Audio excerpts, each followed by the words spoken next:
더 배움 강추린 한국사 약속의 이름 최승걸입니다. 자, 오늘은 드디어 우리가 또 백제에 대해서 공부를 한번 해보도록 하겠습니다. 이 백제라는 나라가 굉장히 멋있고 세련된 나라예요. 네, 근데 뭐 고구려는 워낙에 이 대영토를 건설을 했기 때문에 뭐 우리 한국 사람들이 고구려가 위대한 국가임은 너무나 잘 알죠.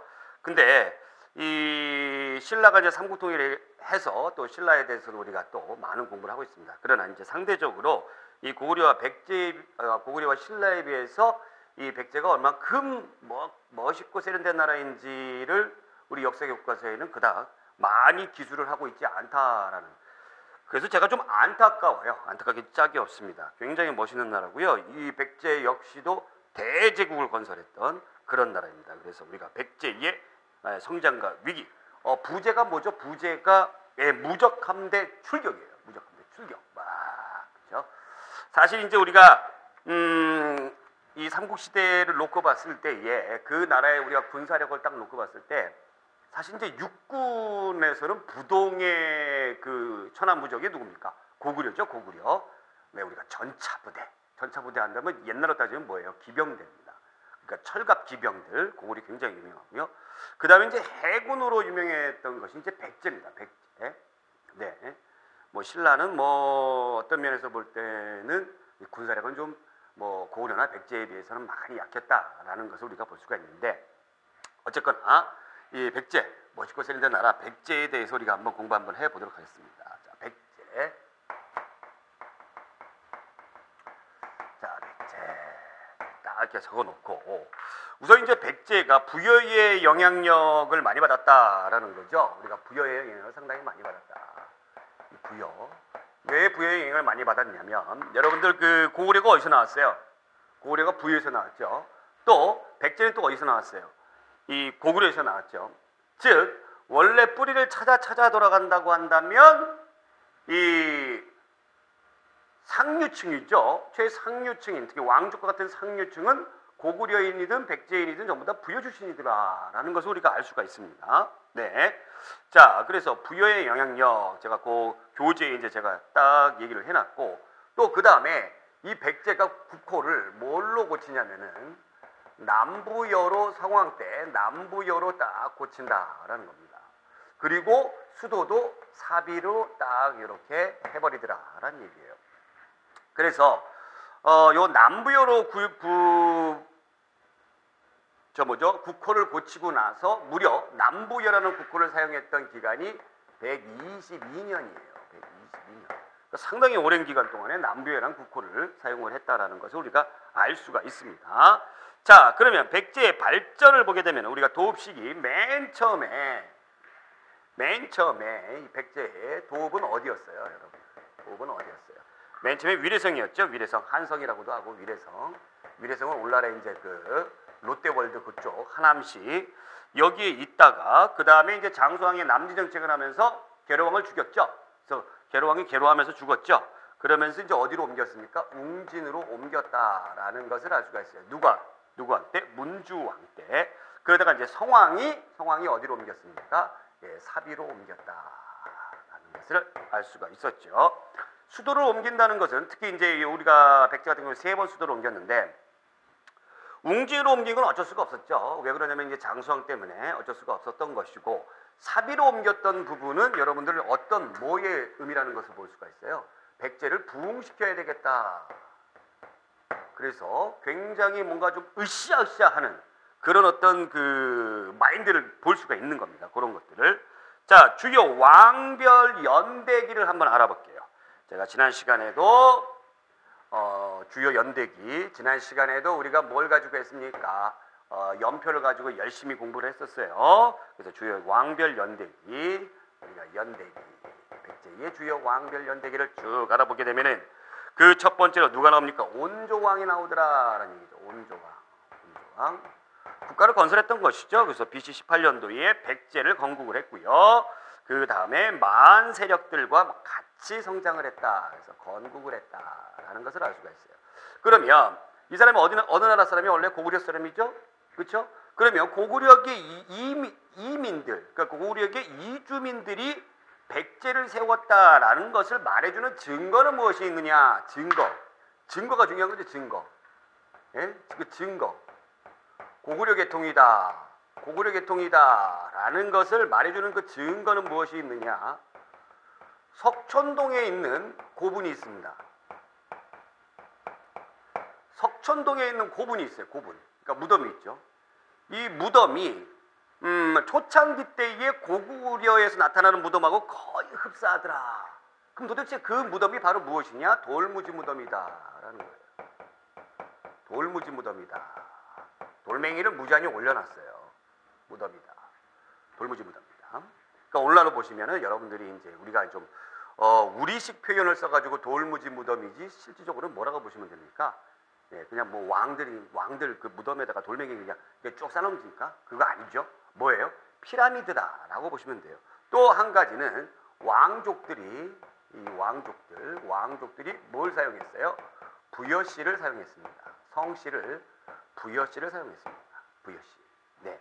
그래서 고구려의 유민들이 와서 세웠구나라는 것을 말해주는 간접적인 증거다라는 거죠. 그런 내용들이 나와져 있고, 그 다음에 이제 국가 기틀을 마련했던 임금이 있어요. 국가 기틀을 마련했던 임금이 거기 나와 있는 고이왕이에요. 고이왕 3세기 때에 건국을 했으니까 이제 국가 기틀을 마련해야 되겠죠. 국가 기틀과 관련된 건 우리가 지난번에 얘기했듯이 바로 뭡니까? 중앙집권이죠. 예, 중앙집권. 강력한 왕권을 바탕으로 해서 그런 것들을 하기 위해서 노력을 많이 했어요. 그래서 율령을 반포했다. 이 율령이나 법령이나 비슷한 거예요, 여러분들. 그 다음에 관등을 정비했다. 이렇게 쭉 나오는데 거기 나와 있는 교재에 나와 있는 관등 정비, 백제의 관등은 16관등이에요. 그래서 나중에 고구려 백제 신라의 제도에 대해서 우리가 비교해 가면서 공부를 하겠지만은 요때 정비를 했다라는 것을 알 수가 있습니다. 16개로 했구나. 그래서 육좌평 중심이구나. 육좌평. 이 좌평이란 말은 뭐냐면 수상이에요. 수상의 노릇을 하는 사람이 6명이나 있었다라는 겁니다. 6명이나 있었다. 네. 우리나라는 수상이 몇 명이에요? 1명이죠? 네, 1명입니다. 네. 근데 이제 이 당시는 여러 개 이제 뭐 나눠가지고 했겠죠. 수상의 역할을 하는 사람. 그 다음에서 그 중에서도 으뜸수상, 수석수상, 그 좀 높게 있다 해서 뭐라고 불렀어요? 상좌평이다라고 불렸죠. 자, 요때 이제 정비가 딱 되는 겁니다. 자, 그러면서 이제 마한의 지도적 역할을 했던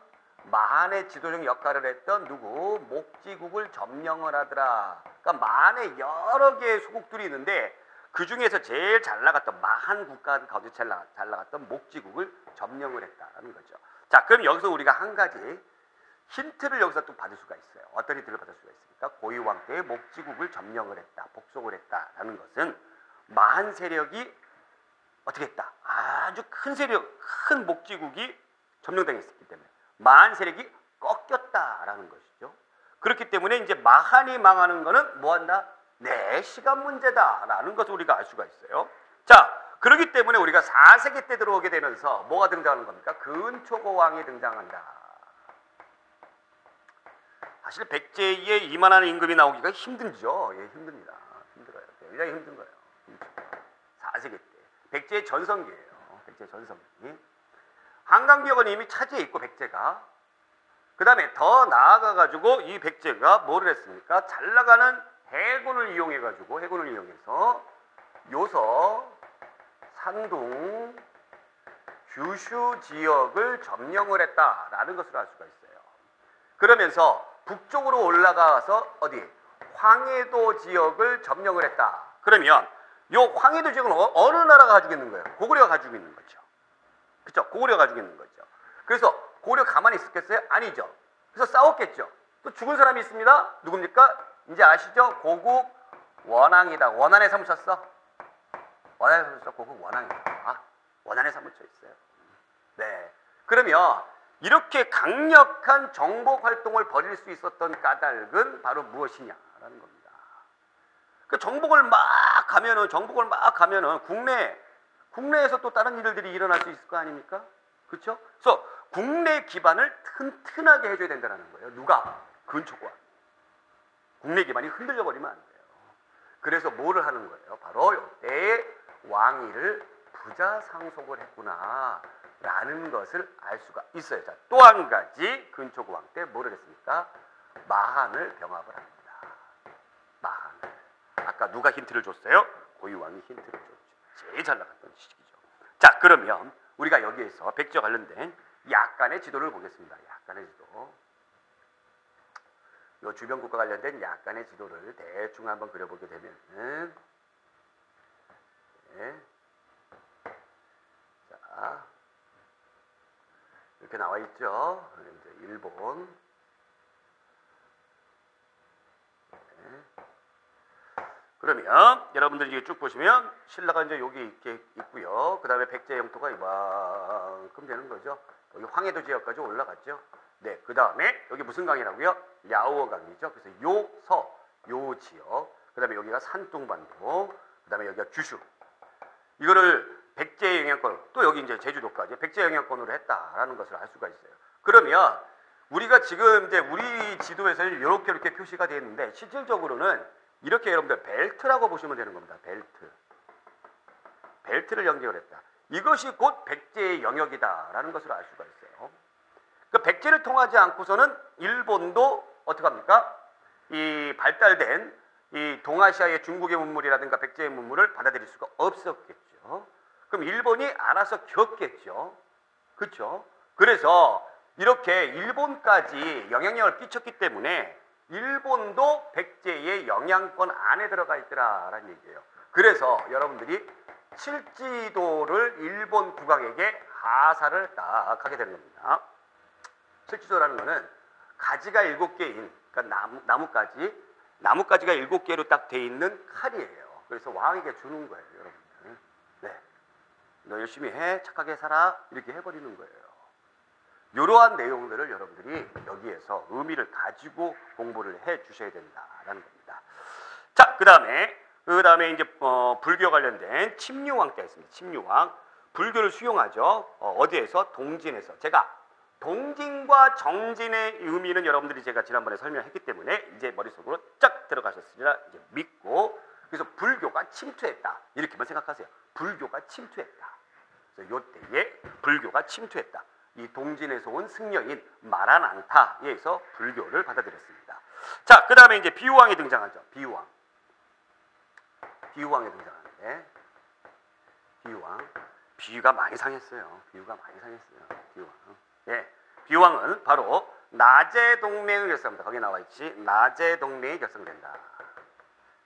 나제동맹이 결성된다. 5세기로 넘어가는 거예요. 5세기 초에 나제동맹. 이 나제동맹은 신라의 누구와 함께? 눌지왕 때에 결성이 되는 건데, 여러분들 여기서 주의하셔야 되는 거는 바로 이런 부분이에요.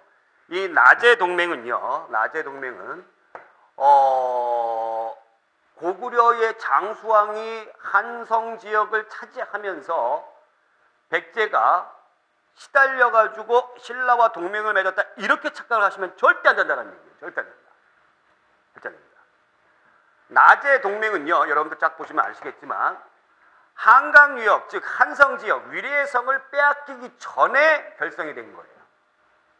그러면 누가 먼저 손을 내밀었느냐? 백제가 아니라 신라가 먼저 손을 내밀었어요. 왜? 광개토 대왕 때부터 뭘 했기 때문에? 신라는 백제의 큰 영향권 아래 놓였기 때문에. 조금 더 쉬운 표현으로 간다면 고구려의 백제의 영향권이 아니라 고구려의 영향권 아래 놓였기 때문에, 좀 더 쉬운 표현으로 간다면 고구려의 속국과 같은 그런 신세였다라는 것이죠. 그래서 고구려의 영향력을 좀 벗어나고 싶어 하는 거죠. 그래서 SOS를 한 거예요. 나제동맹이 이미 결성이 돼 있는데 내려오는 고구려군들을 막지를 못했다는 얘기죠. 그래서 여러분들 그 밑에 나오는 계로왕. 괴로워요. 괴롭습니다. 계로왕이 전사를 한 거예요. 장수왕에 의해서 죽음을 당합니다. 자, 그렇기 때문에 문주왕 때에, 그 밑에 문주왕 때에 수도를 어디로 옮겨요? 웅진으로 옮긴다라는 얘기입니다. 자, 웅진 시대가 됐어요. 자, 이제 동성왕이 딱 등장합니다. 웅진 시대가 됐어요. 동성왕이 딱 등장을 해요. 동성왕이 등장을 해서 어떻게 하느냐? 이 나제동맹이 있는데 딱 보니까 둘이 합해봐야 고구려를 당해내지를 못해. 안 되겠다. 이 나제동맹도 이제 흐지부지 돼가는 것 같고, 이거 어떻게 해야 되나? 그래서 한 가지 냈던 게 나제동맹부터 좀 더 튼튼히 해야 되겠다. 해가지고 나제동맹을, 여기 있는 나제동맹을 무슨 동맹으로? 결혼동맹으로, 왕자와 공주들 간의 결혼동맹의 성격으로 좀 더 튼튼히 하더라. 사돈지가 맺더라라는 얘기예요. 사돈지가 맺더라. 소지왕 때, 신라는 소지왕 때 사돈지가 맺더라. 동성왕, 성이 같아지는 거죠. 이제. 예? 그렇게 생각하는 거죠. 네, 실제로 성이 같아지는 건 아니고 결혼동맹, 결혼. 딴딴따단, 네, 결혼동맹. 자, 이제 백제의 관계가 튼튼해졌어요. 튼튼해진 것을 바탕으로 해서 누가 나오는 거예요? 중흥을 시도한 무령왕이 나오는 거예요. 무령왕이 딱 나오는 거예요. 이 무령왕 굉장히 시험 문제에 잘 나오고 대단하고 상당하고 굉장히 굉장하다. 무령왕. 웅진시대에 백제의 중흥을 위해서 어마어마하게 노력을 합니다. 그래서 중국에 있는 양나라와 교류를 해요. 양과 교류를 해요. 중국 남쪽에 있는 나라죠. 남쪽. 그래서 남조라고 그러죠. 남쪽에 있었던 나라가 송제양진이에요. 송제양진. 우리가 이제 동진시대에 있었잖아요. 그 뒤를 이어가지고 쭉 그 나라 이름들이 나오는데 뭐 금방 단명을 합니다만 남북쪽 시대 때에 송제양진이에요. 그래서 그 중에 하나인 양나라와 교류를 했다라는 겁니다. 즉 양나라 교류를 했다라는 것은 양과의 어떤 동맹관계를, 강력한 동맹관계를 맺지 않았느냐라는 것을 알 수가 있어요. 강력한 동맹관계를 맺지 않았느냐. 그것이 이제 우리가 조금 있으면 보여주겠지만 뭘로 알 수 있냐면 양직공도라는 그림으로, 유물로 알 수 있어요. 이거 이제 뭐냐면, 이게 중국에 있는 신화가 이 양나라에 세계 각국에 이제 그 뭐가 옵니까? 사신들이 이렇게 올 거 아닙니까? 그거를 이제 그린 거예요. 싹 그린 거예요. 그래서 백제인에 대해서도 싹 그리고 거기다 이제 주석을 설명을 쫙 단 거예요. 이 양직공도라는 그림을 딱 보니까 백제인들은 키가 크다는 거죠. 일단은 키가 크다는 거죠. 키가 크고 옷이 세련됐다는 겁니다. 그리고 호탕하다고 그렇게 기술이 돼 있어요. 네, 그렇게 기술이 돼 있어요. 이 양직공도를 조금 더 파들어가다 보면은 어떤 것이 있냐면 이 백제의 영역이라든가 담로의 위치라든가 또 신라와의 관계까지 유추할 수가 있어요. 근데 굉장히 조심스럽습니다. 왜냐하면 이 양직공도에 기술되어 있는 내용을 보게 되면 백제가 굉장히 넓은 대제국을 건설하고 있었고, 그 다음에 신라도 어떻게 본다면 백제의 소국과 같은 그런 어떤 모양새를 보이고 있거든요. 근데 요 자료를 가지고 그대로 공부를 한다면 우리의 역사를 다 뒤집어 버려요. 그래서 굉장히 조심스러운 부분이 있다. 어찌됐건 이 양직공도가 굉장히 이 백제인들을 높이 세워주는 그런 어떤 모습을 볼 수가 있다라는 것을 우리가 알 수가 있어요. 문형왕 때. 그러면서 넓어진 백제의 영토, 물론 백제 영토를 여러분들 백제가 축소가 됐죠. 예, 국내 본토로 놓고 봤을 때는 축소가 돼서 한강역을 빼앗겼지만, 그러나 뭐가 남아있어요? 근초고왕 때 요소산병 유시가 남아있어요. 사실 이것이 언제까지 지속이 됐느냐라는 것은 논란의 여지가 있어요. 근데 그것을 중국 애들은 요소산병 유시는 요때 잠깐 있었던 것이다 라고 하는데, 이것을 뒤집어 볼 만한 반증되는 것이 있는 게 바로 뭐냐면 22개의 담로의 역할입니다. 특수행정구역이에요. 특수행정구역인데 이 특수행정구역에 누구를 파견했냐면 왕족을 파견했다라는 겁니다. 왕족을 파견했어요. 자, 그러면 이 담로의 위치에 대해서 어떻게 평가를 할 것이냐, 우리가 한번 유추하고 생각해 보아요. 담로의 위치에 대해서. 뭐 축소가 돼서 충청남도 일부하고 전라도 지방이 백제죠. 거기에 특수행정구역 22개씩이나 그 좁은 영토에 뒀을까? 그렇지는 않다라는 거죠. 그래서 어떻게 본다면 이 22개의 담로는 본토 안에 있는 것이 아니라 해외에 있는 그 지역을 잘 다스리게 하는 일종의 총독부 같은 노릇을 하는 그런 역할을 하는 곳이 아니었느냐라고 우리가 조심스럽게 추측을 합니다. 조심스럽게 추측해요. 그게 문영왕. 자, 이런 것들을 우리가 알 수가 있는데 이 문영왕이 중국 양나라와 교류를 했다. 또 외하고도의 깊은 관계가 있었다라는 것을 말해주는 증거가 있는데 바로 뭐예요? 능이에요. 능. 무슨 왕? 문영왕 능이에요. 자, 고대의 무덤 고분을 놓고 봤을 때 일반 사람들은 그냥 동굴 같은 곳에다 놓고 뭐 땅에다 파묻고 막 이렇게 하기 때문에 별로 그게 중요하지 않아요. 근데 좀 규모가 크잖아요. 무슨 뭐 동상같이 생기고 막 규모가 크잖아요. 그럼 거기에 묻혀져 있는 사람들은 조금 신분이 높은 사람들이죠. 뭐 왕족이라든가 귀족이라든가 그렇죠. 자, 그러면 이것이 누구의 무덤인가? 그것을 발굴을 했을 때 우리가 알 수가 있는데 누구의 무덤인지 몰라요. 모를 때는 그냥 총자를 붙여줍니다. 총. 근데 거기에 뭔가가 나왔어. 뭔가가 나왔어요. 이 뭔가가 딱 나왔는데 그 뭔가가 나온 것을 보고 그 유물을 따가지고 총을 붙여주는 거예요. 그럼 예를 들면 호명 그릇이 나왔다 해서 호총. 뭐 이런 식으로. 천마도가 나왔다 해서 천마총. 그런데 문영왕 능이죠. 능이죠. 이거는 여기에 묻혀있는 사람이 문영왕이다라는 것을 거기 안에 있는 자료를 보고 정확하게 알 수가 있었던 것이죠. 그러면 1200년이 넘었던 1200년이죠. 지금 몇 년이죠? 2018년이니까 1200년 문영이 6세기 때의 사람이니까 1400년, 500년 정도 되는 거네. 그렇죠? 그렇게 오랜 기간에 있었던 그 능이 어떻게 주인인지 알았느냐? 이 무덤 자체가 벽돌 무덤으로 되어 있었다라는 거예요. 벽돌로 되어 있었다. 그래서 진공 상태가 오랫동안 유지가 될 수 있었고 거기에서 나온 유물들이 잘 보존이 되어 있었어요. 어마어마한 많은 유물들이 나오는데 이 유물을 딱 놓고 보면서 아, 중국 양나라와 교류를 했구나. 외하고도 결혼을 했구나. 그래서 백제가 이 중간에서 이 어떤 교역에 아주 중요한 허브 역할을 했구나라는 것을 알 수가 있었어요. 자, 그리고 또 한 가지 벽돌 양식으로 했다라는 것은 곧 무엇을 의미한다? 중국의 영향을 받았다라는 거죠. 우리나라는 벽돌 양식이 없어요. 옛날부터 벽돌 집을 짓지 않았어요. 우리나라는 돌멩이가 천지에 깔렸기 때문에 그 벽돌 같은 거 만들 필요가 없었던 것이죠. 그런데 중국 같은 경우는 그런 화강암이라든가 이런 것이 별로 없었고 우리는 이제 진흙 같은 것도 많은데 걔네는 흙이 찰지지 못해요.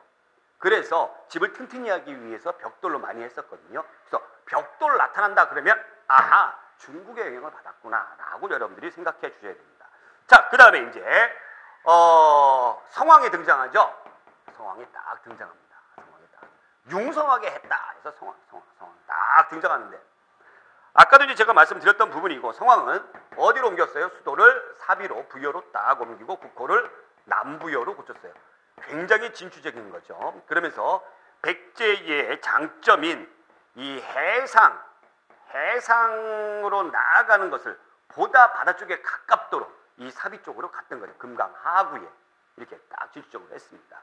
그러면서 전국 수도와 지방을 행정구역을 아주 타이트하게 체계적으로 잘 나눴어요. 그래서 오부, 오방, 서울의 지역을 서울 수도의 지역을 5개로 나누고 지방도 5개로 나누었다라는 겁니다.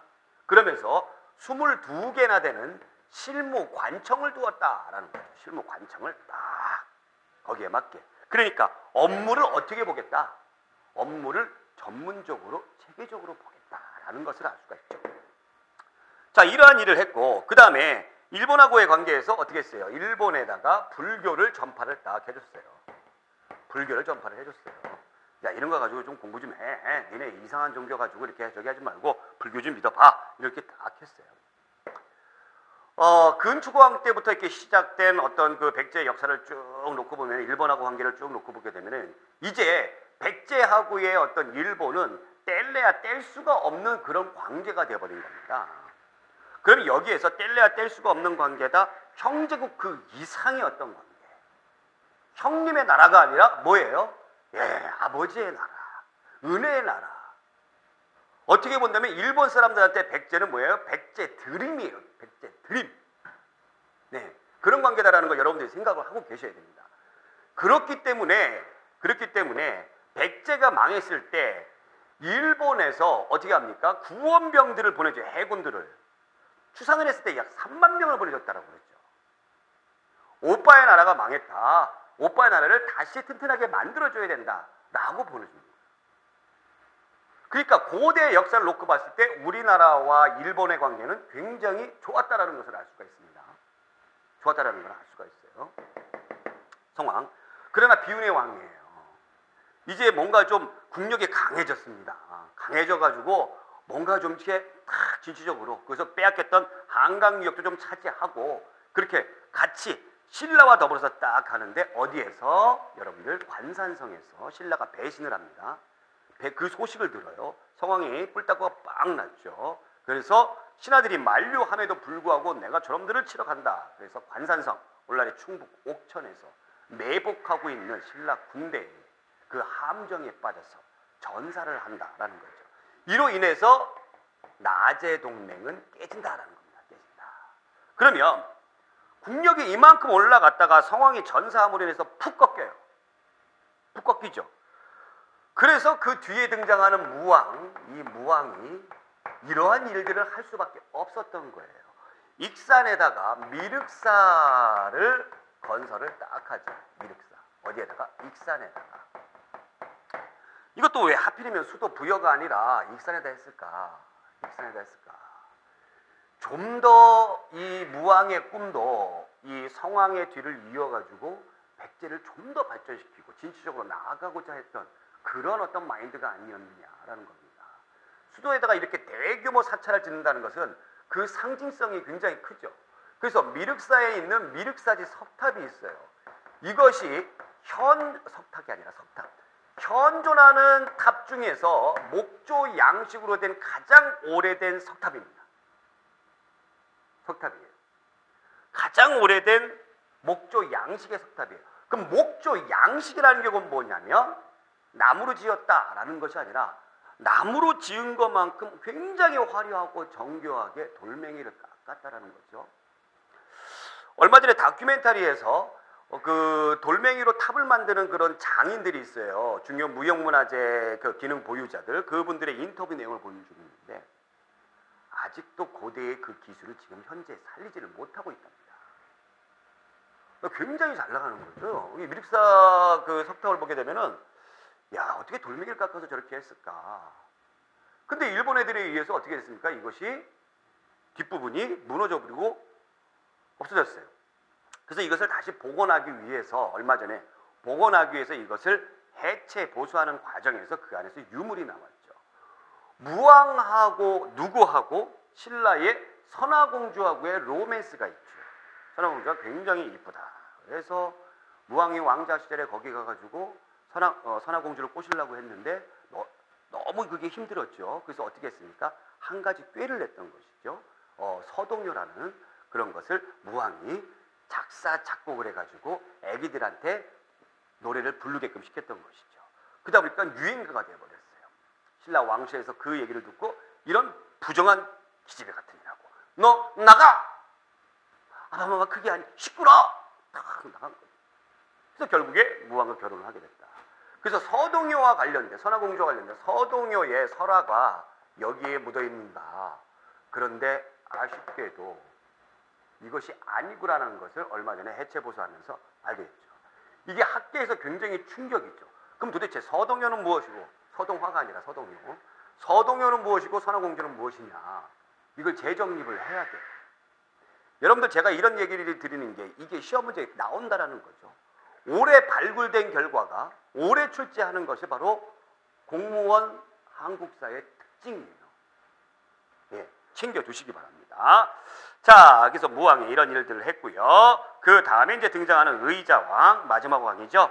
의자왕 그 정치를 잘했습니다. 정치를 잘했는데 그래서 뭐 의자왕과 뭐 삼천궁녀 얘기는 하지도 마요. 하지도 마.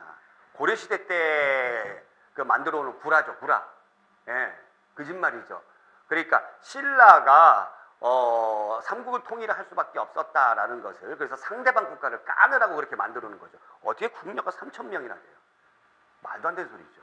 이 조선의 궁녀들도 500명이 채 안 됐었는데 그 의자왕 잘 나갔어요. 그래서 이 고구려하고 연합을 해가지고 백제의 대야성까지 점령을 하게 되는데 이 대야성은 신라로 들어가는 아주 좋은 길목입니다. 여기를 빼앗겼다라는 것은 뭐하냐면 신라가 큰 위기에 처했다. 대야성을 지키고 있는 성주가 김춘추의 사위였어요. 그래서 여기서 김춘추의 사위와 김춘추의 딸이 있다가 거기서 죽음을 당합니다. 김춘추가 굉장히 슬펐겠죠. 이거 잘 나갔던 왕이에요. 잘 나갔던 왕인데 김춘추의 뛰어난 외교 능력에 의해서 나당 동맹군에 의해 가지고 결국에는 백제가 멸망하게 되는 비운의 역사를 가지고 있다라는 것을 우리가 알 수가 있습니다. 자, 그렇다면 우리가 이제 자료, 그림들 한번 확인해 볼게요. 자, 이것이 이제 고구려의 장군총이에요. 고구려의 장군총인데 이 장군총 딱 보게 되면 돌무지 무덤이잖아요. 돌무지 무덤. 어마어마하게 큰 겁니다, 여러분들. 장군총. 이게 석촌동. 그러니까 석촌동이 어디냐면 서울에 롯데월드 있는데 돌무지 무덤이에요. 그래서 비슷한 양식이다. 그래서 서로 특히 백제가 고구려의 유임인이 세웠다라는 것을 말해주는 증거다. 자, 그 다음에 이게 칠지도죠. 칠지도 근초고왕이 외왕에게 하사를 했다라는 것을 말해주는 칠지도. 자, 문영왕릉입니다. 이거 복원된 사진이에요. 실제로 사진이 아니라 복원된 사진. 아주 잘 벽돌 양식이죠. 벽돌 양식. 자, 그 다음에 이제 여기 쭉 보시면은 이제 여기 근초고왕 때의 영역이죠. 규슈. 그 다음에 이쪽에 산둥반도. 그 다음에 요서지방. 이렇게. 자, 그 다음 여러분들 문영왕릉 내부 이거 실제 사진이고요. 그 다음에 백제 금동대학로. 이제 나중에 공부하겠지만 이 백제 금동대학로가 무엇에 어떤 사상에 영향을 끼쳤느냐. 도교의 사상에 영향을 끼쳤다. 여기에서 아주 신비로운 신선들이 여기 위에 신비로운 신선들이 악기를 연주하고 있어요. 그래서 도교의 영향을 받았다. 그 다음에 이제 백제의 그 아름다운 미소인 서산마의 삼존불상. 우리가 나중에 백제의 문화에 대해서 공부를 할 때 더 자세하게 다루겠습니다만 충남 서산 마에라는 거는 이 뭐예요? 바위에다가 새겼습니다. 그래서 삼존불상이에요. 부처가 몇 명이에요? 3명이에요. 부조죠, 부조. 예. 그러니까 이제 동상이 아니잖아요. 동상이라는 거는 뭐 앞에서도 보고 뒤에서도 보고 옆에서도 보고 그러는데 이거는 전면에서만 볼 수가 있죠. 이걸 부조라고 그러죠. 자, 이것이 이제 양직공도인데 양직공도. 요게 백제 사신을 양나라의 신하가 이렇게 그려놓은 겁니다. 제가 그래서 문영왕 때의 양나라하고 백제하고 깊은 관련이 있다라는 것을 말해주는 그런 유물이다 할 수가 있습니다. 이 문영왕릉에서 발견된 백제 금제 관식이에요. 그래서 이게 뭐냐면 이 백제 그 왕관에다가 이렇게 그 장식하는 그런 것들이죠. 마애불상. 웃죠? 이렇게 부처가 이렇게 웃어요. 이 웃는 이 미소를 뭐라고 부르는 줄 아세요? 백제의 미소예요. 뭐라고요? 백제의 미소. 아시겠죠? 네, 백제의 미소. 자, 그러면 시험에 꼭 나오는 예제 이것을 한번 풀어보도록 하겠습니다. 요거는 여러분들이 어떻게 하고 계셔야 돼요? 이미 풀어져 있어야 된다는 거 명심하시고. 자, 다음 지도의 시기에 해당하는 사실이 아닌 것은 지금 백제가 제일 잘 나가고 있습니다. 지도에. 그럼 4세기 근초고왕 때다라는 겁니다. 아닌 것을 골라라. 근초고왕 때 왕위의 부자 상속이 이루어졌다. 네, 그렇죠. 제가 강조를 엄청나게 했고 4세기 근초고왕 때로 백제의 전성기다. 그렇습니다. 목지국을 병합하고 한반도의 중부 지역을 확보했다. 목지국. 그렇죠. 아, 이거 고이왕 때네요. 고이왕. 몇 세기? 3세기 때에 중국의 요서 산둥지방과 일본의 규슈지방에 진출하였다. 그렇습니까? 그렇다. 중국의 동진, 가야, 외와 외교관계를 맺고 고구려를 견제했다. 중국의 동진 남쪽에 있는 나라죠. 그래서 동진 다음에 세워지는 남쪽에 있는 중국 국가가 송제양진이라고 그랬죠. 네, 맞습니다. 그래서 정답은 몇 번? 3번. 자, 그 다음 문제 2번. 다음 자료와 관련된 설명으로 옳은 것은 이거 쫙 보시면 아시겠지만 이게 뭐예요? 벽돌무덤으로 된 문영왕릉이죠. 문영왕릉 옳은 것을 골라라. 중앙에 22개의 실무관청을 두었다. 누구예요? 성왕이죠. 성왕. 불교를 장려하고 중국과 문물을 교류하였다. 불교를 장려하고 중국과 문물을 교류하였다. 그럼 한번 생각해 볼게요. 불교를 장려했는지 안 했는지. 왕위의 부자 상속이 이루어지는 등 백제. 이거 근초고왕 때니까 전혀 틀려버렸고. 외와 우호적 관계를 가져 불교를 비롯한 여러 문물을 전해주었다. 불교를 왜 전해줬어요? 이게 또 성황때고 틀렸고, 여기에서 나온 유물들을 통해 당시 백제가 중국 남조와의 교류를 통해 문화적으로 세련됐음을 알 수 있다. 그렇죠. 정확한 거죠. 그래서 옳은 거 골라라. 그럼 예 골라주시면 되겠죠. 그럼 불교를 장려하고 중국과 문물을 사실 이것도 맞는 표현이에요. 뭐 문영왕이 뭐 불교 뭐 무시했겠어요? 예? 불교 국가인데, 그렇죠. 이런 문제가 나올 때는 뭔가 우선순위를 매겨서 뭐가 더 확실한지를 여러분들 따지셔야 돼요. 한국사 문제가 그래서 이런 부분에 있어서 약간 까다로운 부분이 있습니다. 그러니까 여러분들 이런 것들은 문제 푸는 요령들을 여러분들이 잘 터득을 해 주셔야 된다라는 거 기억해 주시기 바라고요. 이렇게 해서 우리가 찬란하고 또 위대하고 세련된 백제의 성장 과정에 대해서 알아봤습니다. 좀 더 시간이 있다면 또 백제에 대해서 더 멋진 이야기들을 많이 해줄 수가 있는데, 또 우리가 또 가야 할 길은, 우리의 또 목표는 뭡니까? 합격이죠. 그러기 위해서 또 급하게 또 달려가야 되겠습니다. 자, 다음 시간에 신라의 급성장에 대해서 알아보도록 하겠습니다. 오늘 여기까지. 고맙습니다.